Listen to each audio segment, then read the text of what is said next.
Seja muito bem-vindo e seja muito bem-vinda. Esse é o Sem Mais Delongas. Eu sou Otávio Falcão e serei seu anfitrião nesse espaço de conversas sobre o universo do aprender. Papos de coração aberto, experiências reais e muita empatia. Bora pro que interessa. Editor, roda a vinheta. Esse podcast é um projeto da Binous, uma edtech que nasceu com a missão de revolucionar a aprendizagem e preparar as pessoas e as empresas para o futuro do trabalho. Eu sou a Isabela Jabor, fundadora e CEO da Binous. E agora, sem mais delongas, vamos para o nosso papo de hoje.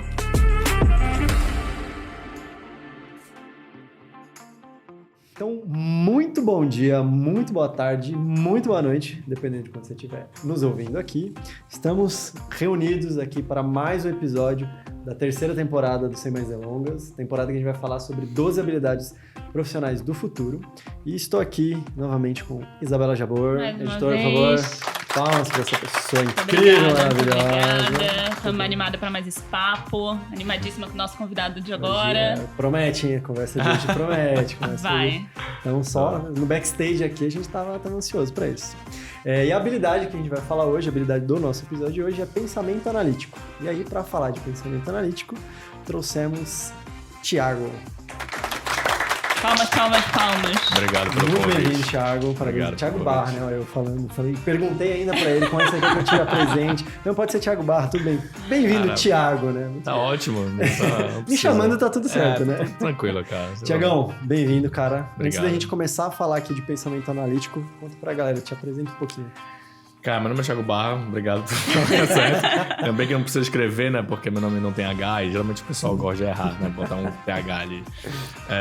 Eu sou computeiro, eu adoro falar essa frase que o pessoal fala, meu Deus, o que é isso? Formado em ciência da computação. Eu sou formado em ciência da computação, fiz o mestrado em engenharia elétrica na Unicamp há um tempo atrás.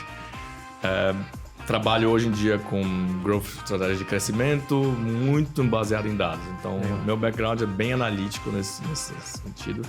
Fiz alguns projetos com Capra, então por isso também tem toda essa bagagem de cultura analítica que a gente fala bastante no Instituto, né? Perfeito. E eu venho trabalhando isso em vários projetos. Então, acho que a ideia aqui é... Adorei que tu falaste isso, né? O meu sotaque é o meu diferente, porque eu sou do norte de Belém. A gente fala arte, fizeste, essas coisas. Então, o Fórum Econômico Mundial falou isso, né? 10 habilidades analíticas para 2025. Uma delas é o pensamento analítico e crítico, né? Então, acho que é legal pra caramba a gente falar sobre isso. E junto com as outras habilidades que vocês trouxeram, acho que vai fazer um fit perfeito. Muito bom. Obrigada por ter aceitado, Thiago, esse papo. Estamos muito felizes. Eu tô animadíssima, já é uma habilidade que eu... né? Gosto pouco, então tô louca pra aprender muito aqui. Gosto pouco, é ótimo. Boa. Então, cara, pra gente começar essa história, pra dar um pano de fundo, o que é pensamento analítico? Se a gente pudesse escrever assim de... Eu acho que o pensamento analítico, ele tem como berço, eu acho, o pensamento científico, tá? Eu gosto muito de ir pra essa linha de pensamento de definição. O pensamento científico, e não pro forma, no sentido de ser muito cartesiano, como surgiu no Descartes, fez isso, mas é um pensamento que tem uma sequência de passos para você chegar no objetivo que você tem. Legal. Então, a criação de hipótese, por exemplo, é algo que é muito importante na hora que a gente faz um pensamento analítico, né? Então, você tem um problema, como você vai resolver esse problema? Como é que você vai quebrar esse problema em várias fases e como é que você pensa numa hipótese para a resolução daquele problema? Perfeito. Então, para mim, o pensamento analítico é como você consegue ter na sua cabeça um método para chegar numa decisão baseada em dados. Isso é o mais importante. Porque senão você vai para uma filosofia, né? Então, é muito importante a gente também comparar, estava falando para a Isa antes, porque a cultura analítica e o pensamento analítico ela não necessita 100% de dados. Tá. Mas ela é importante para você, no mundo corporativo, então, para você chegar na decisão, né? Então, se você ficar num nível de criação de hipótese e vai ser muito mais filosofia do que provavelmente um próprio pensamento analítico. Se você focar só na criação de hipóteses. Porque você vai ficar como Sócrates, Platão ficou, né? A gente vai ter uma hipótese, a gente vai ficar filosofando sobre como é que a gente chega ali. Eu acho que quando a gente vai para o mercado, né, com o mercado mais corporate nas empresas, a gente tem que colocar isso, aterrizar isso de uma forma... Perfeito. E a forma melhor que a gente aterriza isso é através de dados. Então, você pega os dados, monta a sua história através dos dados e vê se aquela hipótese é negada ou não. Isso é uma outra parte que eu falo bastante nas minhas aulas, quando eu dou sobre pensamento analítico, que é o pensamento analítico ou a criação de hipóteses, ela não, o pensamento não é para você aprovar a sua hipótese. Tá. Isso geralmente as pessoas fazem, tá? E o nome disso Total. Isso é viés de confirmação. Viés de confirmação, Então perfeito. você deve ter visto isso daí. Então isso é horrível. Porque as pessoas pensam, eu acho que essa luz é branca. Tá bom, como é que eu vou provar que essa luz é branca? Não, como é que você prova que ela é preta? Como é que você prova que ela é azul? É isso que você tem que provar. Você tem que negar a sua hipótese. Na estatística é muito claro que a gente fala de H0, H1, então a gente sempre vai para... Como eu nego a hipótese que eu acho que é verdade? Perfeito. É isso que tem que fazer. Então, enquanto você não negar a hipótese, ela continua sendo verdadeira. Perfeito. Então, essa que é a grande definição, assim, na minha cabeça do que é um pensamento analítico, né? Nossa, muito bom. E eu tive o prazer de ter uma aula com o Thiago sobre isso, né? E parece óbvio, mas não é, né? Quando a gente pensa, tanto essa coisa do pensamento linear, e às vezes a gente até pode, não, mas está pensando linearmente. Não, é um processo realmente que te ajuda, né? É método. E aí, por isso que é tão brilhante, porque a gente pode aprender, a gente pode desenvolver isso cada vez mais. Então, por isso que a gente está falando né, sobre pensamento analítico dentro de um contexto de aprendizagem. Porque tem como você aprender, melhorar teus métodos. Essa questão da hipótese, nossa, como eu sofri e ainda sofro, né, empreender isso. E olha que eu tinha passado pela academia, né? Eu fiz mestrado, então foi onde eu comecei a me deparar ali com hipótese, pensamento científico e tal, papai, toda a história que o Thiago contou. Mas quando eu resolvi empreender, a primeira pergunta que acho que me fizeram é, mas qual é a tua hipótese? Qual é a tua tese? Tipo, né? O que você quer trabalhar dentro desse contexto? E aí eu fui descobrir essa história. Não, eu tenho que negar a minha hipótese e trabalhar com hipótese. De novo, não é óbvio, assim, não é algo que a gente sempre fez ao longo da vida, né? Talvez a gente devesse ter começado a fazer isso mais cedo, certamente. Certamente. Porque é um processo natural, racional nosso, né? Eu acho que tem outras coisas.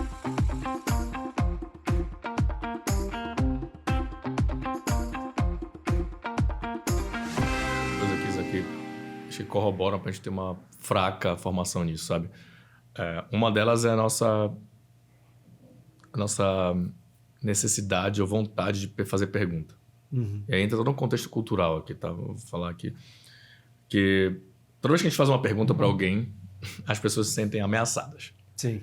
Esse é um problema. E é um problema, cara, de quem ouve, sabe? Literalmente, porque às vezes eu falo muito pro meu time, por exemplo, né? Quando eu vou, às vezes, dar aula, eu não tô querendo fazer challenge aqui, eu desafiar vocês, sabe? Eu tô realmente sendo ingênuo e burro. Eu não sei isso. Me explica como é que é. Então, é difícil as pessoas entenderem isso, né? Quando não é um desafio. Então, eu preciso saber disso. E na hora que a gente faz perguntas, você tá construindo um pouco a sua hipótese, né? Então, como é que você refuta a sua hipótese? Você faz pergunta. Então, eu sempre acho que as pessoas que têm interesse em trabalhar com dados ou desenvolver um pensamento analítico ou nessa linha de um raciocínio mais crítico, elas têm que fazer perguntas. Vários amigos meus já perguntaram, Barra, deveria fazer uma aula só de pergunta. Como faz pergunta? Mas como fazer uma boa pergunta. Mas tem esse pensamento de como a gente olha isso, e eu acho que o jeito de você conseguir aprender a fazer mais perguntas é tendo mais repertório. Perfeito. Sim. Então, eu estava num outro evento há um tempo atrás, e uma moça perguntou, Thiago, meu time de growth lá, de marketing, é um time muito... Ele é muito bom, executa muito bem, mas ele não sai da caixa, sabe? Ele não sabe fazer pergunta, não sabe... O que eu tenho que fazer? Qual a dica, a regra? Eu falei, manda eles viajarem, cara. Ler filosofia, lá, jogar um esporte, uma música, alguma coisa assim.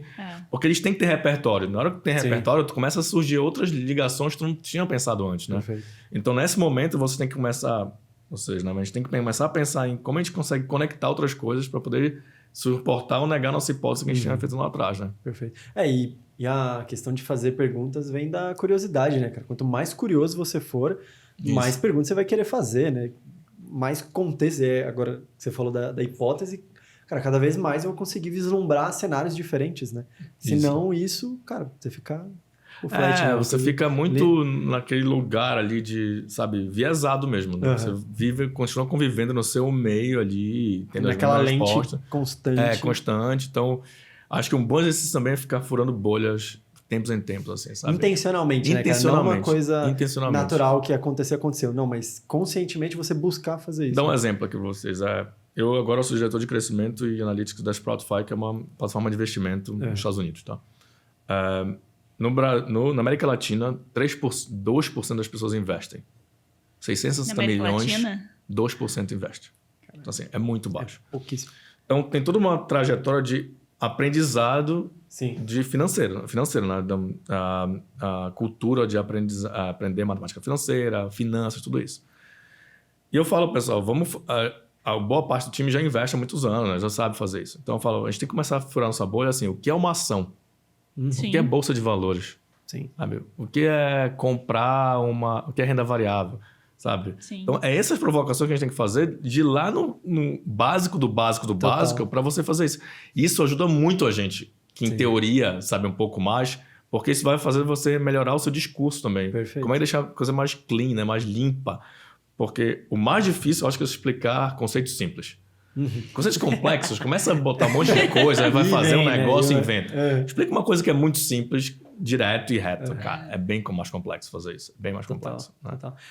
E para mim tem um lance do que você comentou, né? De, cara, como é que você explica, né, o que é uma ação? Cara, a gente tá falando de um público que entende que poupança é um investimento, né? Isso. Cara, como é que você vai explicar que são cenários diferentes, contextos diferentes e como que a pessoa Como é tem que que você lidar vai- com isso, né? Como é que vai ensinar, né, que guardar o dinheiro não é bom? Aham. Guardar dinheiro em casa não é bom, você vai perder dinheiro se você fizer isso. Né? Então, qual é o custo do dinheiro no tempo? O que a inflação está causando? Esse tipo de coisa é bem menos entendido pelo público em geral do que a gente imagina. Assim, né? Isso toda hora tem que furar essa bolha, sabe? Assim, para Se vários colocar nesse contextos. outro lugar, né? Isso, se colocar nesse outro lugar. Até a parte mesmo de analytics, né? Quando a gente fala de pensamento analítico, a gente está falando de hipótese, fazer perguntas e base de dados, sabe? Sheets, né? Planilhas e tal. Cara, às vezes a pessoa não tem a menor noção do que é isso. Assim. Uma vez eu dei uma aula para uma pessoal de padaria, sabe? Foi maravilhosa aquela aula, porque assim, eu estava me esforçando. Como é que eu implemento um pensamento analítico para pessoas que não têm um computador para trabalhar com isso? Então, quais são os dados que ela tem que tirar? Como é que ela vai pegar os dados de transação dela e transformar isso em dados que ela pode ajudar a melhorar o negócio dela? Sim. Isso é muito legal. Porque E tu é começa a super falar- possível, né? Super possível, super possível. Super. Não depende da tecnologia. Não, não né? Esse depende é da um ponto tecnologia. Não importante. depende da tecnologia. É do pensamento. Na hora que você quiser escalar, aí vai precisar muito da tecnologia, porque você precisa ter um grande volume de dados, aí você Legal. precisa ajustar melhor isso. Mas no momento que você está pensando em melhorar, você pode colher dados de um monte de forma diferente. Assim. E é muito, muito proveitoso. Eu acho que a capacidade das pessoas coletarem, processarem e tomarem decisão com dados é isso que é o E se chave. a pessoa consegue fazer isso de forma analógica, cara, na hora da tecnologia é só crescer exponencialmente, né? É Mas só se eu crescer. faço isso bem, de uma forma sem precisar da tecnologia, quer dizer que provavelmente lá naquele outro cenário eu vou desenvolver melhor. Né? A provocação que eu acho muito relevante fazer quando a gente lida com dados e pensa esse pensamento é: se você não tem muito claro qual é o seu modelo de decisão, adicionar dados só piora. Isso é fato, tá? Então, se você não sabe como você está decidindo certas coisas, colocar mais dados vai te deixar entrar num loop ali. Você vai ficar mais infinito. perdido, né? Vai ficar, meu Deus, o que eu estou fazendo? É muito dado aqui. Tu não sabe qual é o teu processo de decisão. Legal. Então, vale muito a pena você olhar o seu processo decisório, qualquer coisa que você tome decisão no seu dia a dia ou no seu negócio, falar, eu sigo esse espaço para decidir. E esse é um exercício, tá? Não é claro, porque muita coisa a gente toma decisão sem mesmo pensar, né? Sim. Então, se a gente vai pensar em como é que essa decisão que a gente toma, e falar, aqui eu posso adicionar dados. Aqui eu quero falar mais um pouco sobre isso. Aqui eu quero adicionar esse tipo de informação. Porque se você não souber Legal. que essa caixa aqui entra informação, ela vai, seus dados vão passar durante todo o seu processo, contaminando todos os outros processos decisórios. Tu não vai saber onde é que tu vai colocar esse dado. Né? E aí isso é a grande questão também quando a gente fala. Porque quando eu falo, vai ter dado, tá bom, eu vou te dar esse dado aqui. O que tu vai fazer com isso? A pessoa, eu queria saber. Eu falei, não, mas aí saber, né? Quer saber muito, né? Quer saber? Todo mundo quer saber, mas e aí, né? Vai fazer o quê com isso? Sim. E isso é até um bom jeito de priorizar projetos dentro das empresas, né? Perfeito. Quando a gente pergunta, eu vou entregar isso, eu quero isso daqui. Vai fazer o quê com isso? Eu quero entender... Pra quê, né? Vamos lá, vamos fazer mais uma Melhora. pergunta. Melhor. Melhor. E esse é um exercício estressante para quem não está acostumado. Assim. Perfeito. Tanto o time... Geralmente quem faz exercício é um time de tecnologia, pessoal de dados, faz muito esse exercício. Quando vem demandas de negócio. Eu estou nesse lugar de negócio agora, né? Então eu sei como é que é esse negócio. Mas fazer isso é estressante, porque te desafia. Nesse local, o negócio desafio mesmo. Porque, cara, eu preciso entender se é prioridade ou não fazer isso, entendeu? O que eu vou fazer com esse tipo de coisa?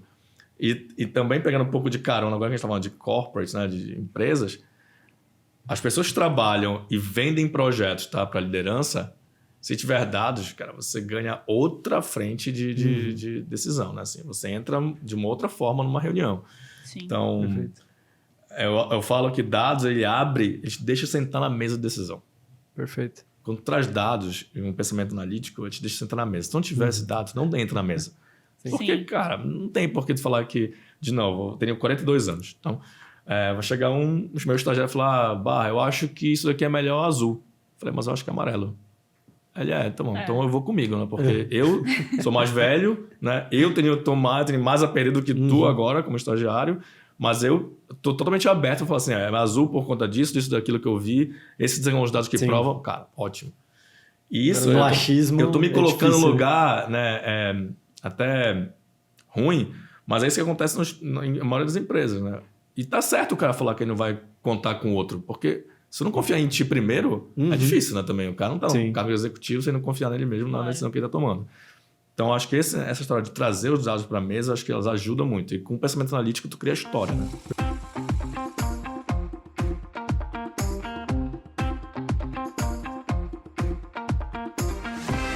E, cara, até aproveitando esse teu gancho que você falou, né, das empresas, de poder sentar na mesa, por que você acha que hoje as empresas, né, cara, no contexto profissional, hoje é importante para um profissional, cara, dominar essa questão do pensamento analítico? Por que você acha que isso hoje está ganhando cada vez mais evidência? Eu acho que as pessoas estão precisando de mais explicações para as coisas, entendeu? Tá. Então, para tudo, né? Então, tem algumas habilidades que eu acho que são importantes, por exemplo, contação de história, né? Que é storytelling que a gente fala, né? Não sei como é que tá traduzindo isso daí em português, mas contação de história, vamos dizer.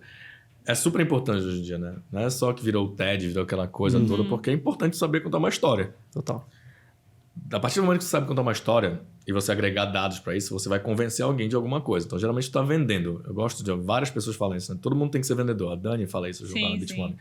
Todo mundo tem que ser vendedor. Então, tu tá vendendo sempre alguma coisa. Sim. Se tu tá vendendo alguma coisa com uma boa história e com dados, cara, tua história é matadora. Assim. Então, para desde o estagiário até o CEO da empresa, todos vendem alguma coisa. O CEO vende para o board, para o conselho, o CEO vende para o mercado, quando é uma empresa aberta. O estagiário vende para o coordenador, para o analista. E, cara, cada mundo vai seguindo qual é a ideia que tu quer implantar. Qual projeto tu quer tocar, por que faz sentido o que tu tá falando. Perfeito. Então, tudo isso eu acho que ajuda as pessoas a evoluírem na carreira e a empresa ser uma empresa mais focada em resultados, baseado em dados e análises. Vai morrer o feeling? Cara, acho que não, tá? Não acho que tem que ser uma coisa que esquece o feeling, porque, vamos lá, vamos abrir agora uma loja em, sei lá, quero fazer uma expansão para a Argentina, vamos dizer assim, tá? Apesar da economia da Argentina tá um caos agora, mas, quero abrir. A gente analisa os dados e fala, cara, pior lugar para abrir é a Argentina hoje. Não dá para abrir. Tá, mas eu quero. Tá bom. Sim. Eu quero. Né? Então pronto, acabou, assim, entendeu? O que tem de dado? A pessoa que fala que quer abrir fazer algo que vai contra os dados, ela tem que ter mais uma boa história para contar depois. Perfeito. Não vamos ver o WeWork tá aí, aconteceu o Recrash, né? Assim, então, assim, era uma ótima história que o cara contava. Baita história. E se olhasse os números, toda hora falava assim, cara, não vai dar certo isso, não vai dar certo. Sim. Não, mas a história funciona, funciona. Então, eu acho que cada vez mais agora a gente está querendo juntar boas histórias com bons dados, sabe? Com boas análises. E aí eu acho que funciona bem para falar isso. Principalmente quem está captando, né? Quem faz captação Não viver nem só de dados, nem só de boas histórias, mas conseguir encontrar a intersecção entre essas duas coisas. E eu gosto de pensar também que o pensamento analítico, assim, para qualquer profissional dentro de uma empresa, né? É a forma dele entender também melhor esse contexto que ele está, né? Entender as decisões que estão sendo tomadas, entender como ele pode agregar naquilo ali. Então, você fazer boas perguntas sobre, por mais que você não tenha participado de uma decisão, né? Mas você questionar, putz, como é que essa decisão foi tomada, né? Por que será que eles escolheram A e não B? Total. Então, você como profissional, no sentido de curiosidade, de entender o contexto que você está, o pensamento analítico também te ajuda a isso, né? E até você falar, talvez se eu estivesse nessa posição, eu ia optar por outra decisão. Independente se está certo ou errado, mas para você ir se questionando, né? Como você falou, o estagiário tem esse papel hoje, ele, de repente tá ali coletando, vai ser a pessoa que tá coletando os dados, ou então, iniciando, mas ele já pode ir pensando, eu faria esse insight aqui, assim. Lógico que pode, deve deve fazer, isso, né? Lógico, o meu analista fez Deus. isso, ele pode virar e falar, opa, e esse outro lado aqui que você não pensou, que a gente, né? Então, qualquer um, em qualquer Independe processo... da posição, né? Independe da decisão de tomada de decisão, porque tem isso, né? Muito associado ao pensamento analítico com a tomada de decisão em si. Legal. Sim. Mas também para... Como você transcende isso, né, cara? Como é que você consegue fazer isso em outras áreas? Exatamente, vai além da tomada de decisão usando isso para entender um contexto, seja de uma tomada de decisão ou de uma resolução de problema. Eu já vi alguns processos de recrutamento, né? Se vocês olharem algumas empresas, eles de consultoria são bem assim também. Não tem muito resposta certa, na real, né? Uhum. É muito como tu cria o teu raciocínio para definir aquele projeto, né? Para entregar aquele negócio. Então, não é sobre se eu vou acertar ou não. Uhum. É como tu cria as ideias, concatena elas ali, sai com raciocínio lógico para poder resolver o problema, entregar o produto que tu precisa. Né? Então, é como tu monta isso daqui. E tem umas armadilhas também que são interessantes, né? Porque quando a gente acho que é mais novo, acontece mais isso. A gente está numa decisão e alguma decisão ser tomada, eu falo assim, mas não faz nenhum sentido essa decisão ser tomada assim. E depois de um tempo você fala assim, é que tu não tem todas as variáveis. Sim. E o cara tomando. E tá tudo certo, assim. Então, não acha que, principalmente em determinadas posições, não acha que a maioria das decisões que esses caras estão tomando, as pessoas tomando, são burras ou são idiotas, assim. Porque realmente não deve ter todas as informações necessárias para o que está acontecendo. E aí vai da sua curiosidade de saber como captar essas informações que geralmente não são abertas, Perfeito. né? Então, fazer perguntas, pesquisar, ir atrás, falar, então é por isso que tal pessoa, mesmo com todos esses dados, não tomou aquela decisão. Exato. Porque tá vendo outra questão aqui. Sim. Então, o contexto ajuda. Nem sempre tu tem o contexto todo da decisão do ambiente. E às vezes no contexto, não só no contexto, né? Mas da posição que você tá olhando a história, cara, você não consegue enxergar o que realmente está acontecendo, né? Porque aí você tem uma lente, né? Do prisma ali, a perspectiva é uma só, cara. Você não tem todas as outras. E aí, às vezes, é até uma oportunidade de você contribuir, de repente, com uma visão que você acha que, de repente, o tomador de decisão não tem. E aí você chega, cara, vocês estão considerando isso aqui também? E às vezes a pessoa fala, cara, não, a gente não estava considerando, cara, uma informação a mais para tomada de decisão. Né? Só criticar de forma fria, né, da onde a gente está, talvez. Péssimo isso. Bem erro, né?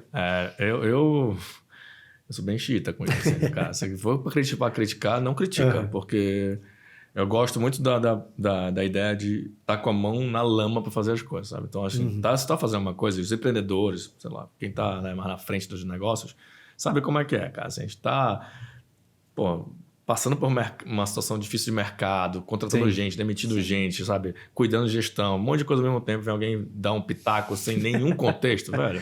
Sim. Ou tu traz uma sugestão para mim, ou, cara, vai fazer o teu negócio e fica de boa, né? Porque eu acho que é bem isso, assim. A gente quiser construir uma sociedade mais colaborativa, a gente falou sobre colaboração antes, é um pouco disso, né? Assim, traga o que você pode ajudar, assim. Se não tiver, cara, sim, legal, mas crítica por crítica não sustenta.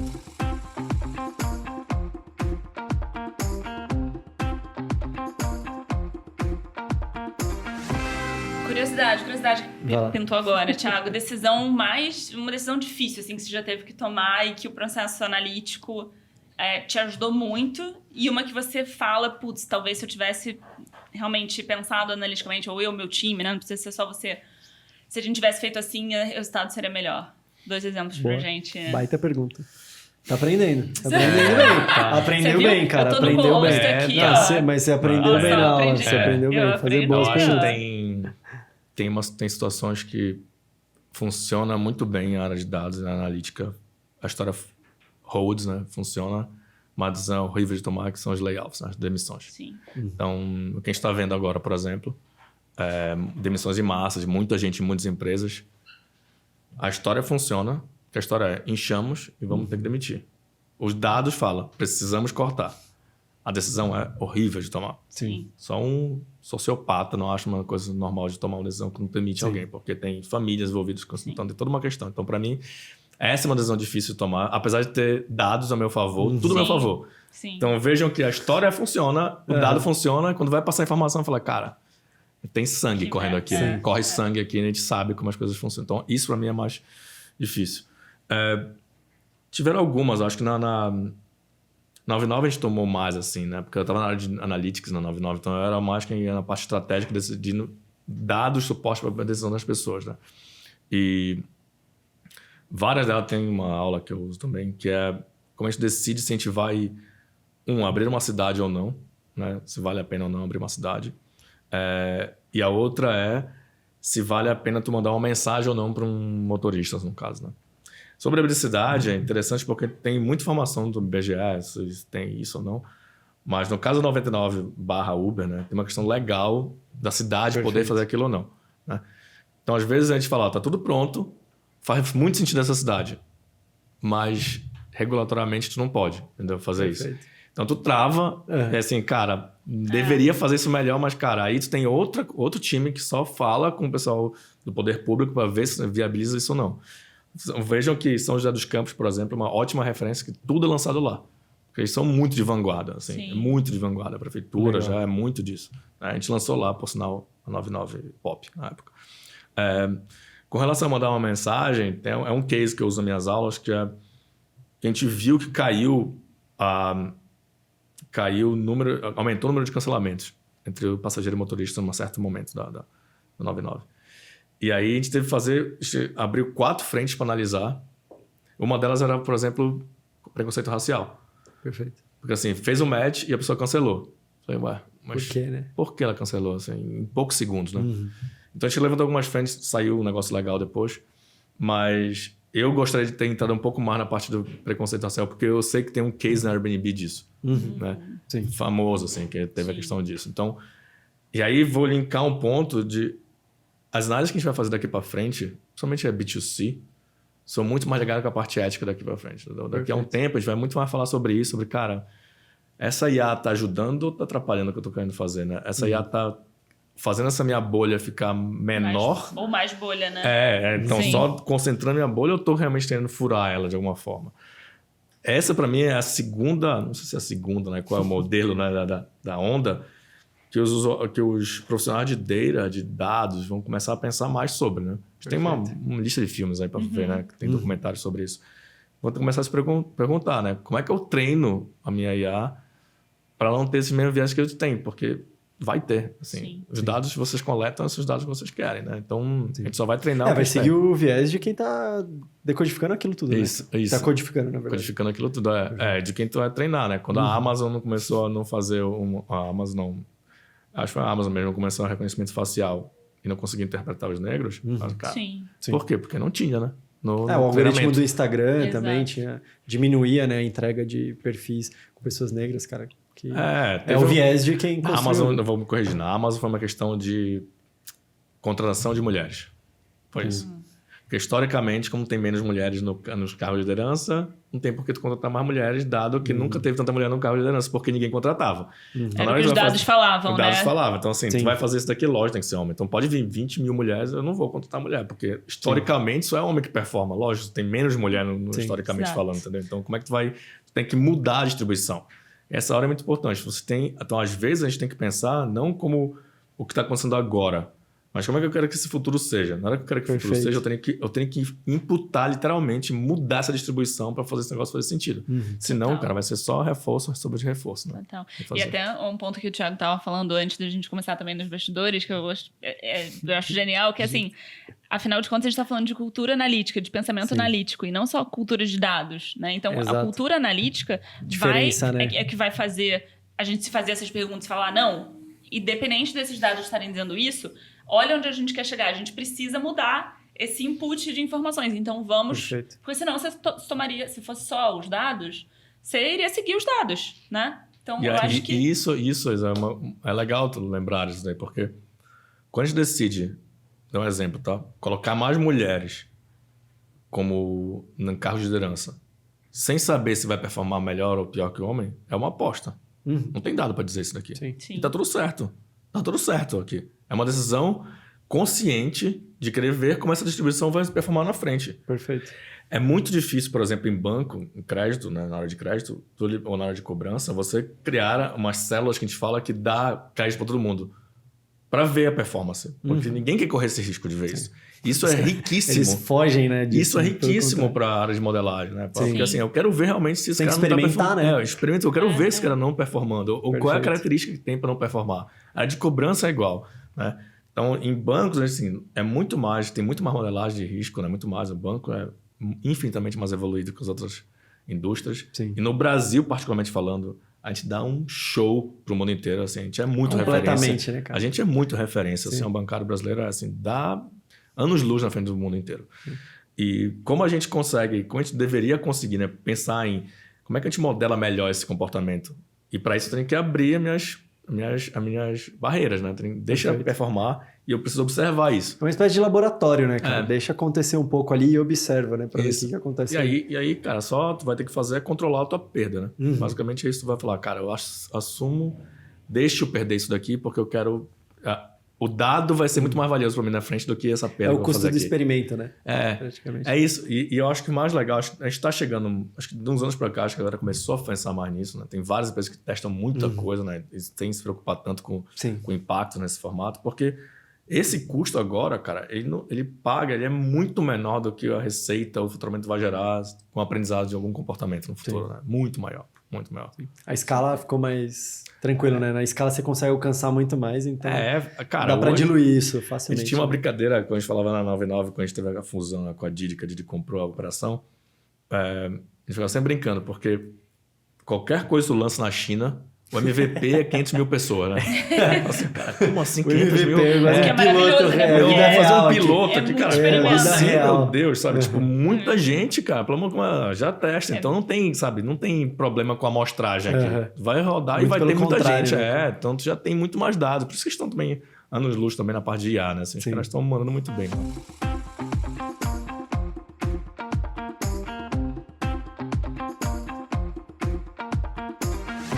Aproveitando que você começou a falar de como é que isso reverbera no dia a dia, conta um pouquinho de como que você enxerga o pensamento analítico acontecendo. Por exemplo, eu estou ouvindo aqui a gente, cara, no dia a dia do meu trabalho ali, como é que funciona? Como é que o dia a dia, o pensamento analítico funciona no meu dia a dia? Como é que eu posso trazer ali? Né, E adicionando uma outra pergunta, como é que ele funciona no dia a dia e como é que você está vendo pessoas de várias áreas, né? Falando sobre pensamento analítico, não só às vezes o pessoal de dados ou de produto, né, que às vezes ou até de vendas que, né, normalmente está olhando mais dados. Como é que você está vendo pessoas de outras áreas, financeiro, recursos humanos, isso, né? Olhando para dados agora? Eu acho que tem um movimento considerável das outras áreas começando a olharem para isso, porque realmente vai virando importante. E foi o que a gente falou antes também, né? É um movimento de liderança, cara. Não tem jeito, assim. Não é bottom-up, não é de baixo para cima que o negócio é construído. É de cima para baixo. Então, não adianta você ter um super time de base muito analítico que está entregando muitas análises se a liderança não compra as análises e não acha que aquilo ali faz sentido. Então, várias vezes nossos projetos, o projeto da Digital Forest, sem ser Analytics Productify, na Digital Forest, por exemplo, são projetos com liderança. Para o pessoal poder entender, é aqui que tem que trabalhar. Então, assim, não adianta a gente treinar um time inteiro, uma máquina analítica do pessoal de baixo, se você lá em cima não consegue tomar uma decisão ou não consegue aceitar que essa é uma análise que funciona e faz sentido, né? Perfeito. No dia a dia, como é que eu vejo isso? De novo, a gente vai ter que voltar sempre para as hipóteses, né? Então, a gente volta para as hipóteses, qual é o seu projeto que você tem? Meu projeto marketing digital, vou usar esse daqui, eu quero lançar um novo produto. Tá bom, qual é a hipótese? Aí, de novo, são perguntas muito mais clássicas no Growth and Marketing, vai ter, cara, quem é a tua persona? Por que essa persona que tu acha que ela é isso? Porque tem que ter um motivo. Dado que ela é essa persona, ou esse usuário aqui, ICP, pode chamar, qual o canal que ele usa? Por que ele usa esse canal? Então, começa a fazer umas perguntas que são mais direcionadas para a tua estratégia que tu quer querer fazer. Então, essas perguntas são necessárias para a gente fazer. Né? Então, esse tipo de pergunta, você vai falar assim, quando eu fizer todas elas, eu vou responder essa pergunta e vou negar ou aprovar essa hipótese aqui que eu estou fazendo. Então, é basicamente fazer perguntas e seguir essa hipótese. Né? Tem outras áreas, como a área de finanças, por exemplo, que ela é muito técnica, né? É muito dados também, sempre foi muito dados. Mas o que é mais interessante agora é que a área de finanças está recebendo outros tipos de dados que ela não estava acostumada antes. Perfeito. Número de usuários. O pessoal de finanças não entende isso, cara. não entendia, juro. Eu tive uma conversa no 99 com o Furini, que é um brilhante FP&A.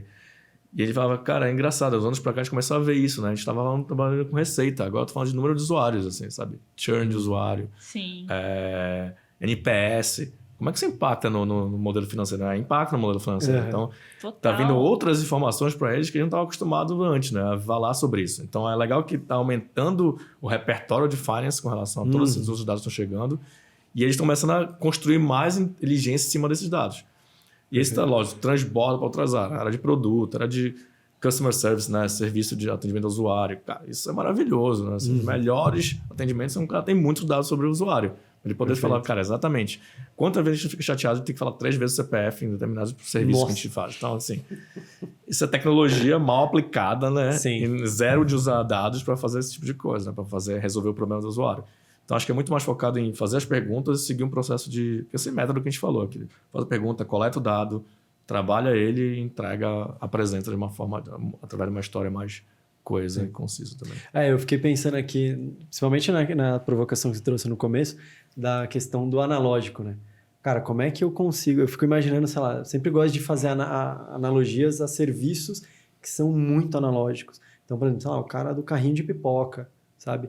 Pô, como que essa pessoa consegue capturar dados, né? E entender ali, por que é melhor ir perto de um ponto de ônibus do que ficar numa esquina perto de uma padaria. E óbvio que às vezes são coisas que a pessoa vai descobrindo ali de forma meio empírica, não tão consciente, mas tem gente que faz isso de forma extremamente consciente. Conversando com essa galera, é um show né? Uma aula de análise. Tem esse exemplo do Dash foi animal, porque eu adoro esse exemplo do pipoqueiro, porque eles são bons nisso, assim. Sabe, outra muito parecida com eles, que eles fazem são aquelas barracas de amendoim, chocolate. Sim. Cara, eles fazem na hora que tu sai do lugar. Então, assim, é lógico, tem os momentos certos para tu fazer a pipoca antes de sair da escola. Sim. Antes de terminar uma ação de cinema, ou quando tá começando alguma coisa, porque é o fluxo de pessoas que estão chegando ali, né? Então, sabe, naquele momento, se ele fizer, vai ter uma atração melhor. Claro, nem todas as vezes é claro isso para a pessoa. Vai falar, cara, eu tenho que fazer agora, porque agora vai ser a pessoa entrar e sair. Então, mas dá para ele começar a analisar, por exemplo, se ele vende para uma família ou se ele vende mais pessoas individuais. Se ele vende mais família, podia aumentar um pouco mais o custo dele, porque vai ser diluído na família inteira e pode aumentar o tamanho da pipoca. Então, ele podia aumentar a margem ali. Se for uma pessoa individual, não, ele não vai poder fazer isso. Então, ele começa a analisar esse tipo de coisa, falar, cara, eu vendo muito, menos, qual o volume que eu vendo, qual o tipo de pessoa que compra, se é uma pessoa que quer comprar mais pipoca com doce ou não sem doce. Eu sempre vendo uma água para fazer um upsell. Então, toda vez que a gente vai lá, tem os combos. Né? Essa do combo, para mim, foi uma super aprendizagem na RAP. Isso daí é bem cara da RAP, quando eu era diretor de crescimento lá. Quando a gente abre um aplicativo para pedir comida, vocês abrem também isso daí, né? Se tiver muita opção, você sai do aplicativo. Você é difícil, sai... né, cara? Você se perde. Então, você não fica tanto tempo. Isso é muito engraçado. Porque quando eu pergunto, você fala eu demoro. Não, você não demora, cara. Você sai. É isso que acontece. Você sai do negócio. Então, quando eu falo, alguém ia lançar uma coisa na RAP, eu falei, pensando aqui no cardápio, falei, cara, faz um combo. Um combo? Faz um combo. Escolhe alguma coisa, faz um combo. Cara, como é o que mais sai? Porque às vezes a pessoa tá sem tempo, ela vai entrar e fala, cara, já tem refrigerante, batata frita e um hambúrguer. É isso que eu quero, sabe? Hot roll, sushi, cara. É isso que eu quero. Não quer pensar muito. Você facilita uma tomada de decisão, né? E já não muito. O que eu vou comer, o que eu vou beber, o que eu vou ter de sobremesa. Isso. Tá hackeando tomar decisão do cara. É isso que o que tá acontecendo com a Netflix, né, cara? Tanto que outro dia eu vi um meme que era exatamente sobre isso, que é quanto tempo você passa navegando, né? Você antes zapeava a TV e hoje você zapeia na Netflix e sai porque você não assiste, você não consegue escolher nada. Simplesmente você... Então, segue. por isso que os algoritmos de recomendação começaram a ficar muito famosos, né? Perfeito. E o da Netflix era bem bom. Bem bom. Mas do outro lado, por exemplo, da Spotify, né, por exemplo, que eu adoro, assim, o algoritmo de recomendação deles eu acho animal, assim. Eu fico As horas... descobertas da semana são maravilhosas. Eu sem tocar. Sem tocar, horas. né? Eu não conheço a música toda. Eu falei, cara, nossa, animal isso ótimo, aqui. tá Não, deu perfeito. like. Não, ótimo, adoro. Um outro amigo meu falou, tava num evento agora de Growth também, ele falou, não, mas eu não gosto porque ele não me apresentou rock beduíno. Eu falei, caramba, mas pô, é muito fora, né? É muito fora, né? Ele falou, não, mas eu gosto, eu nunca vi. Eu falei, cara, tá bom, então realmente pode ter algum viés aí no Spotify.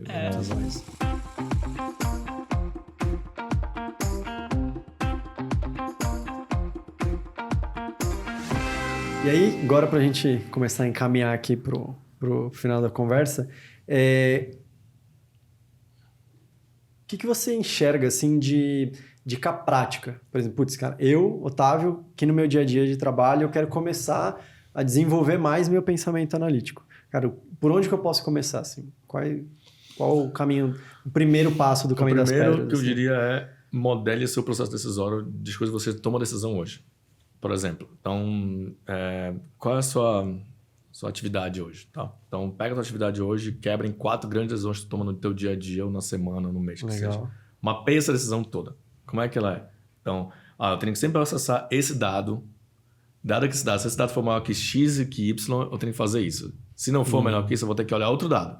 Se não for melhor que dado... Posso ir desenhando mesmo, pode né, desenhando, cara? Tipo, faz esse negócio. Então, cara, de decisão. Isso, uma árvore de decisão. Então, tu vai fazendo isso daqui e tu fala, beleza. Então, quer dizer que aqui eu deveria ter mais dado. E aqui tu consegue colocar mais dados. De onde vem esse dado? Então, por exemplo, dá um exemplo, tá? Que as pessoas falam sobre sair em São Paulo é um caos para escolher roupa, porque a gente vai de menos 7, né? Sei lá quanto, a 40 graus, né? Na minha casa é um menos 7. Na minha casa eu tenho certeza que é um menos 7 e quando eu saio tá 25. É sempre assim. Exatamente então, isso. É isso. Exatamente isso. Então é um problema, né? Então vamos dar um exemplo meio mais lúdico aqui. Então, beleza, eu não sei como é que eu vou sair. Então tu pode botar roupa de frio, de calor, tudo na mochila e sair com uma mochila pesada. Ou tu pode olhar e falar assim, vou olhar num app de clima-tempo da vida, né, de previsão, e vou ver a temperatura. Aí você vai olhar a média, que tá lá em cima, você vai ver 24. Aí fala assim, olha só, 24 é calor, tá bom. Aí você vai, não leva blusa nenhuma. Mas o 24, ele é de 10 até 32, né? Então, assim, a média é 24. Então, você vai passar frio e calor, que é o pior. Assim, o jeito que você saiu, né? Então, você deveria ter, ao invés de olhar a média, você deveria olhar a amplitude da temperatura. Viu que é o segundo dado que eu tô falando? Então, tem a média, tem a amplitude da temperatura. Tá bom, então, a amplitude tudo bem. Mas você vai para um lugar que você vai subir um morro. Tem muito vento.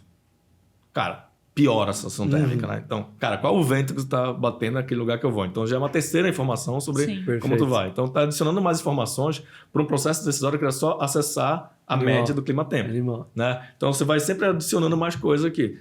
E depois que você decidiu, tá bom, agora que cor a roupa eu vou, então é outro processo de decisão. Então, já decidiu sobre quais são o tipo de roupa, agora cor, sei lá, para decidir.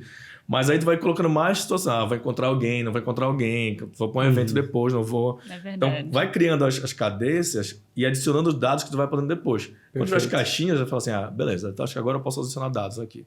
Vou melhorando minha cadência. Então, acho que isso no dia a dia ajuda muito, porque tu faz pergunta para você mesmo, né? Cara, como é que eu posso? E como é que eu posso extrair dados daqui, né? Onde é que eu procuro dados sobre isso, né? E aí vai recheando o teu processo. Acho que isso é uma boa dica. Cara, sensacional. Eu tava pensando hoje de manhã. Vou sair mapeando como meus foi hoje de manhã. decisórios, pouca decisão que a gente toma, né? Vou sair.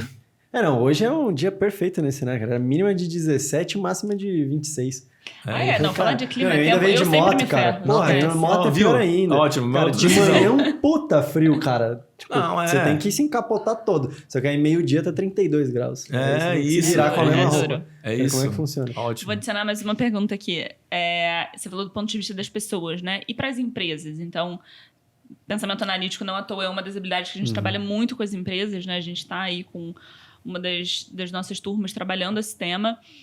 O que você diria para as empresas? Qual é a dica para as empresas que, ainda estão, né, não estão naquele, talvez num processo de maturidade tão longo, mas estão ali no início, já mapeiam alguns dados, mas querem melhorar seu processo de tomada de decisão, principalmente? O que você... Para as empresas, eu acho que é quase o outro ponto, né? Porque coletem dados. Né? Tem uma boa estrutura de dados, tecnologicamente falando, então armazenem dados corretamente. E corretamente quer dizer assim, que eles possam ser usados depois, né? Sim. Então, colete dados, organize eles, tenha uma governança decente dos dados que você precisa ter. E nunca se esqueça do contexto. Isso é muito importante para empresas, porque geralmente os dados são tirados de contexto em algumas vezes, né, na decisão.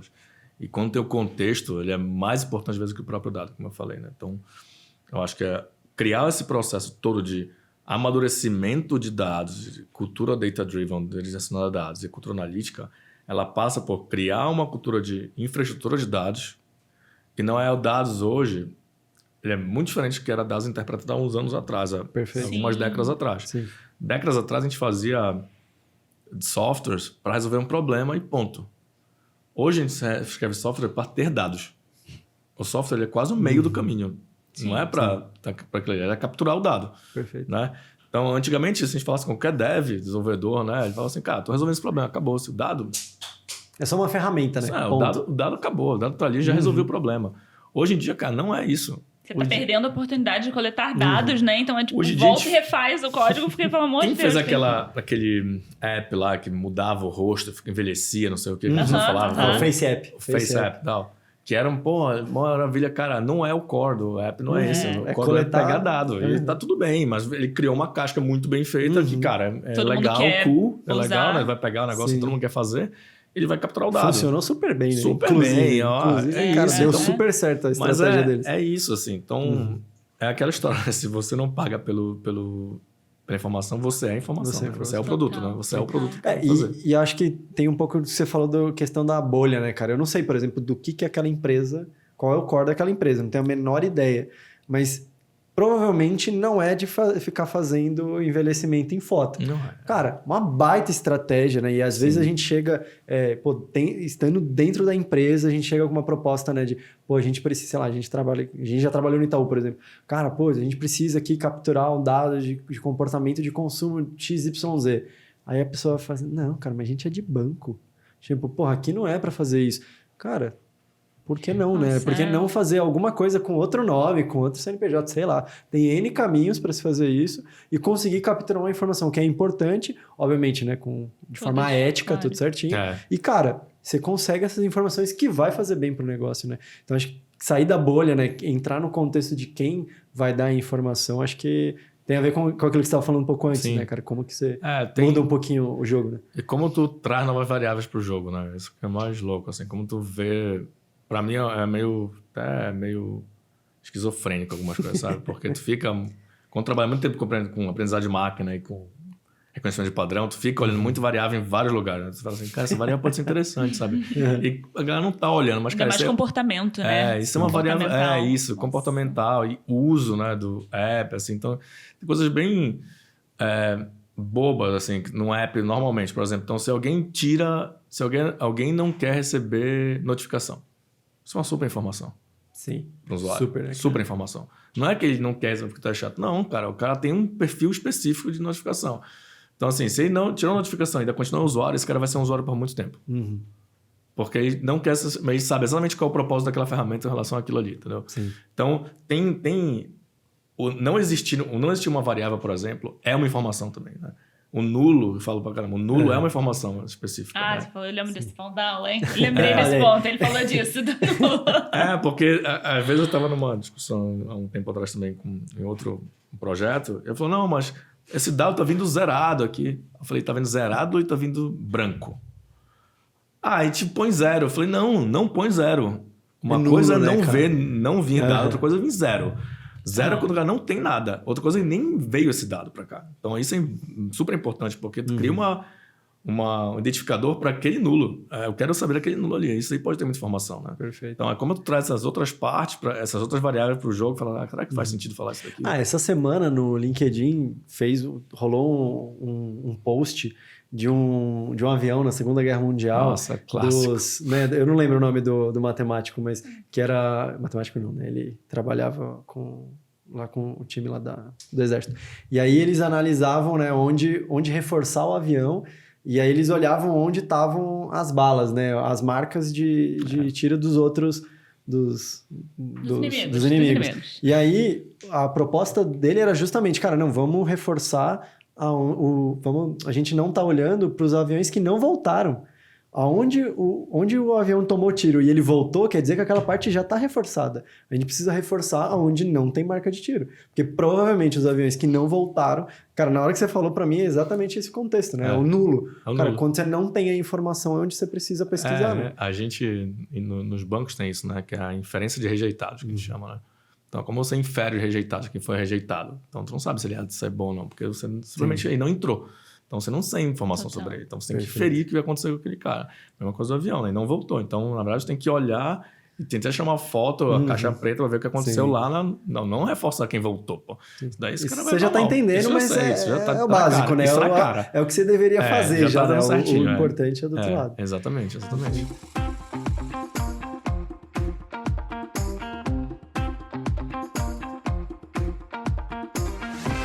Agora, pra terminar, a gente tem um quadro, coisa rápida. São... Olha a cara dele, já tem. Agora, é o elemento surpresa, E é o seguinte, cara, fala uma frase e você completa o que você achar que faz sentido, beleza? Cara, primeira coisa, pensamento analítico é... Pergunta. Boa. O seu maior desafio com pensamento analítico? Sair da bolha. Um mundo com mais pensamento analítico é um mundo... Pode ser perigoso. Conte mais, por quê? Porque tem contexto, né, cara? Essa é a minha preocupação muito é com isso. A gente ir para um local que a gente vai pro extremo. Tudo é análise. E a gente não tem sensor para capturar tudo. Então, o que me falta, quando tu não sabe o que é, tu não tem sensor para capturar aquilo. Quando tá triste, não tem como capturar isso, o dado. Tu tá triste, bom. Então, como é que tu captura esse dado? Como é que tu mostra isso daí, né? Nuances que a gente ainda não consegue... A gente quer, né? A questão é, eu sou um cara da computação e do dado, mas Tudo tem limite, eu gosto de dançar um pouco com essas distopias e utopias. Não quero ir para um lugar muito... seja tudo muito controlado, sabe? Então a gente tem que ter um pouco de cuidado sobre isso. Acho que é importante no mundo corporativo, nem dúvida com relação a isso, para onde tu queres ir. Mas toda vez que a gente tá falando de empresas e gente, tem gente por trás. Então, como é que a gente mantém esse negócio funcionando? Perfeito. E futuro do trabalho, para você é? Híbrido. De todas as formas possíveis. Diversidade, local, língua... Toda forma possível. Tem que ser quanto mais híbrido, melhor. Quanto mais misturado, melhor. Perfeito. Nossa, salve de palmas, Thiago Barra. Obrigado. Bom, Thiago, então, cara, primeiro, agradecer a tua presença, aceitar o nosso convite e vir aqui conversar com a gente. Cara, prazerzão saber mais sobre pensamento analítico. Agora eu vou tomar decisões melhores para poder sair de casa. Vai praticar sair de casa. Vamos começar a sair de casa. Aí depois a gente vai explorando aqui. Mês que vem você chega no trabalho, né? Exato. Tomando decisão melhor, tá bom. Thiago, obrigada mais uma vez. Foi ótimo bater esse papo. Eu falei, né, no início, é um tema que eu amo, que, né, ficaria horas aqui batendo esse papo.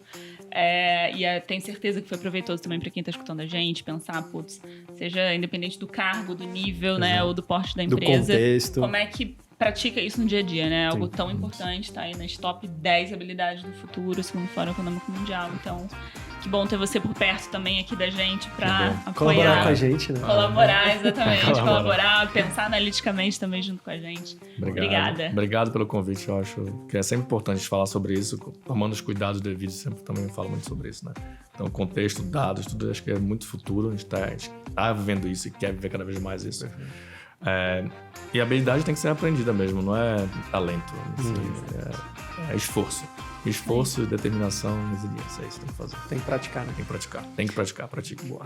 Valeu. Exato. Muito obrigado. Mais um feito. Tô muito ansiosa pra ver todos eles já lá. Não, eu tô curiosíssimo, Nossa, cara. Curiosíssimo. Vou sentar na cadeira e ver todos. É bom que a gente vai fazer... A gente tá fazendo que nem Netflix. A gente vai lançando aos poucos pra dar tempo da galera ouvir e ficar com vontade. Querer voltar no... Então, quando acabar, todos me falam, porque eu gosto de maratonar. Eu gosto desses, né? Vem todos, vem tudo já ao mesmo tempo. Fechado. Valeu, pessoal. Obrigado. Então... Bom, para você que acompanha a gente, muito obrigado. Esteja sempre muito bem-vindo. Venha mais vezes, ouça todos os outros podcasts que a gente tem. Então, se você gostou e só nesse caso, até o próximo. Sem mais delongas, um podcast da Binous. Siga a gente no Instagram, @binous.oficial e acesse o nosso site www.binous.com. Lembrando que Binous é com B mudo. Se cuida e a gente se encontra no próximo episódio.